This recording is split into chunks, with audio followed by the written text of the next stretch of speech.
जवळ जाऊन विचारते, आई कशाला गेली आई तू स्वर्गाला, कोण वाढविल तुझ्या बाळाला. आई अगं तुझ्याशिवाय मी हट्ट तरी कुणाजवळ करावा. कारण त्या मुलाच्या जीवनामध्ये जे दुःख असतं ते त्यालाच कळेल की ज्याच्या जीवनातून आई निघून गेलेली आहे. कारण जोपर्यंत माणूस असतो ना जिवंत, तोपर्यंत त्याची किंमत आपल्याला कळत नाही. तो गेल्यानंतर त्याची किंमत आपल्याला कळते. हे खऱ्या अर्थाने त्या माणसाचं दुर्दैव मानावं लागेल. कारण तो आहे तोपर्यंत त्याची किंमत कळत नाही. आज नारद महर्षी त्या ठिकाणी सांगू लागलेले की माझी आई मला सोडून गेली, मला खूप दुःख झालं आणि नंतर मी अरण्यामध्ये निघून गेलो. आणि अरण्यामध्ये गेल्याच्या नंतर भगवंताचं त्या ठिकाणी नामस्मरण भजन केलं. भगवान परमात्माने मला दर्शन दिलं आणि आशीर्वाद दिला की रामदास तू माझी एवढी भक्ती एवढं भजन केलंस ना, तर माझा आशीर्वाद असेल की पुढचा जन्म तुला त्या ठिकाणी नारदाचा 10वा मानसपुत्र म्हणून त्या ठिकाणी तुझा जन्म होईल आणि त्याही अवतारामध्ये त्याही जन्मामध्ये सतत मी तुला त्या ठिकाणी दर्शन देईल. म्हणून ज्यावेळेस ब्रह्मदेव या सृष्टीची निर्मिती करतात ना, त्यावेळेस ब्रह्मदेवाच्या मुखातून 10 ऋषींची उत्पत्ती होते. त्यामध्ये 10व्या क्रमांकाचे नारद जे आहेत, दशमस्तत्र नारदाः असं वर्णन आहे. मग नारदजी सांगतात मी एवढा सुखी समाधानी का आहे, त्याचं कारण आहे की मी भगवंताच्या बाललीलांचं वर्णन त्या ठिकाणी सत्संगामध्ये श्रवण केलं. मग वेदव्यासांना सांगतात की तुम्हीही असं काहीतरी लिहा की ज्याच्याने तुम्हालाही समाधान मिळेल. मग या श्रीमद भागवताचा त्या ठिकाणी उपदेश नारद महर्षी वेदव्यासांना त्या ठिकाणी करतात. की पहिलं जे 4 श्लोकाचं भागवत आहे, मूळ भागवत किती आहे, 4 श्लोक आहेत फक्त. मग त्या 4 श्लोकाचा उपदेश नारद महर्षी वेदव्यासांना करतात आणि त्या 4 श्लोकाचा 18,000 श्लोकामध्ये विस्तार त्या ठिकाणी वेदव्यासांनी केलेला आहे. मग वेदव्यासांनी हे भागवत ग्रंथ या ठिकाणी लिहिला आणि आता हा ग्रंथ लिहून झाल्याच्या नंतर पुन्हा वेदव्यासांना विचार पडला, आता हा अधिकारी असणारा ग्रंथ मी लिहिला, पण हा ग्रंथ मी द्यावा कोणाकडे, हाही प्रश्न त्या ठिकाणी पडला. मग त्या ठिकाणी लक्षात आलं की या ग्रंथाचा अधिकारी कोण आहे. आपण पाहिलं ना की निर्मत्सर अनाम सताम, ज्याच्या अंतःकरणामध्ये कसलाही मत्सर नाहीये, त्याचं अंतःकरण निर्मळ आहे, असा या ग्रंथाचा अधिकारी आहे. मग त्या ठिकाणी शुकाचार्याची आठवण होते स्वतःच्या पुत्राची, की जन्मल्याबरोबर त्याने या संसाराचा त्याग केला आणि वनामध्ये निघून गेलेला.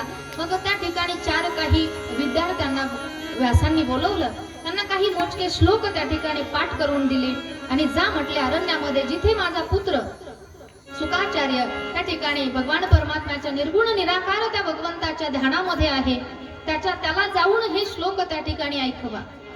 मग ज्यावेळेस ते शिष्य त्या ठिकाणी जंगलामध्ये जाऊन या श्लोकाचं गायन करू लागले की बर्हा पीडम नटवर वपु कर्णयो कर्णिकारम विभ्रदवास कनक कपिशं वैजयन्तीं च माला रंध्रार वेणुधर शुभया पूरयन् गोपवृन्दे वृंदारण्य स्वपदगमनं प्रविशत् गीतकीर्तिः.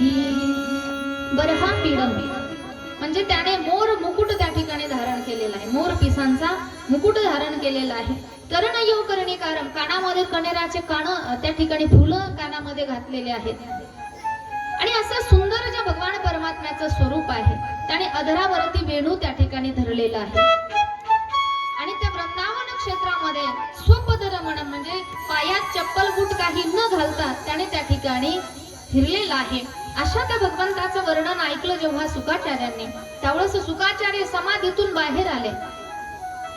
तुम्ही इकडे बघा ना मावशांनो, माझ्याकडे बघा. समाधीतून बाहेर आले शुकाचार्य महाराज. विचार करू लागलेले, मी ज्या निर्गुण निराकार भगवंताचं ध्यान करतोय त्याच भगवंताचं वर्णन हे मुलं मला सांगतात. पण तो दिसायला तर सुंदर आहे, पण त्याचा स्वभाव काय माहिती कसा आहे. मग दुसरा श्लोक ज्यावेळेस त्याच्या स्वभावाचं वर्णन करतात की आहो बकीयम स्तनकालकूटम जिघ्यासयापा ययदप्य साध्वी लेभे गतिम धातृ चित्तांत तोन्यम कम वा दयालु शरणं व्रजेम. बकी म्हणजे पुतना. ती पुतना राक्षसी स्तनामध्ये विष भरून त्याला मारण्यासाठी गेली होती, पण तिला सुद्धा सायुज्यता नावाची त्या ठिकाणी मोक्ष देऊन तिलाही मुक्त केलं. असा दयाळू असणारा भगवान परमात्मा की जो भक्ताचं तर रक्षण करतोच, पण दैत्य जे आहेत ना त्यांचा सुद्धा मारून का होत नाही, पण उद्धार करतो, त्यांना स्वस्वरूपामध्ये विलीन करून घेतो. असा भगवंताचा स्वभावाचं त्या ठिकाणी वर्णन ऐकल्याच्या नंतर आता शुकाचार्य महाराज त्या समाधीतून बाहेर येतात, त्या शिष्याच्या समोर येतात आणि विचारू लागलेले की मला सांगा पुढे अजून त्या भगवान परमात्म्याचं लीलाचं वर्णन मला सांगा, अजून काही श्लोक गायन करून सांगा. त्यावेळेस त्या शिष्याने सांगितलं की म्हणे आमचे गुरुदेव आहेत ना त्यांना 18,000 श्लोक येतात, तुम्ही त्यांच्याकडे चला. आणि मग पुढे शिष्य आणि पाठीमागे शुकाचार्य महाराज जेव्हा येतात, पाहिलं तर वेदव्यासांचा आश्रम आहे, आपल्याच पित्याचा आश्रम आहे. पाहिल्यानंतर आनंद झाला, चरणावरती साष्टांग दंडवत करत आहेत. वेदव्यासांनाही आनंद झाला आणि मग हा भागवत ग्रंथ वेदव्यास त्या ठिकाणी शुकाचार्यांकडे देत आहेत. आता सौनकाधिक त्या ठिकाणी प्रश्न विचारत आहेत की महाराज सूतजींना की बाबा हा ग्रंथ वेदव्यासांनी लिहिला मान्य आहे, शुकाचार्यांकडे दिला हेही मान्य आहे, पण त्या ठिकाणी शुकाचार्य महाराजांनी राजा परीक्षितीला कधी सांगितला आणि राजा परीक्षिती कोण आहे हा प्रश्न जेव्हा विचारला त्यावेळेस राजा परीक्षितीचं त्या ठिकाणी जन्माची कथा सांगत असताना आता आपला वेळ संपलाय, 4 वाजलेत. आता कथा थांबवायची का चालवायची? 10-15 मिनिटं. कमिटीवाले आहेत का कोणी? ते पुढे वेळ होईल का हरिपाठाला जेवणाला? चालू द्यायची ना? ठीक आहे. मावशांनो चालू द्यायची का 10 मिनिटं आणखी? आज लाईटीमुळे 10 मिनिटं आपला वेळ गेला ना. आणखी 10-15 मिनिटं आपण कथा पाहणार आहोत. जे परीक्षिती पांडवांचे वंशज आहेत